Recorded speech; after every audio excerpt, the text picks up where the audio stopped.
Дети до 3 лет могут пройти бесплатное обследование в Республиканском центре психолого-медико-социального сопровождения. Предварительную диагностику нарушений в развитии можно пройти на сайте центра. По обращению родителей служба ранней помощи организует обследование ребенка, выявляет уровень развития в познавательной, социальной, двигательной сферах. В центре также проводят групповые и индивидуальные развивающие занятия. Детей набирают каждые полгода. С учетом возрастных и индивидуальных особенностей ребенка формируют группы.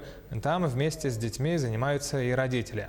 Программа групповой коррекции включает игры в кругу, совместные занятия продуктивными видами деятельности, например, лепкой, конструированием и аппликацией. Есть логаритмика, есть физкультурные занятия. Я, например, немножко веду ЛФК. Занимаюсь, чтобы дети не сидели долго. Они все-таки маленькие, и за это в течение часа же они не могут на одном месте сидеть. И поэтому я с ними бегаю, где-то ходим по камням, ходим разминкой занимаемся, где-то они прыгают. После этого минут 15 позанимаются и дальше занимаются уже своим делом.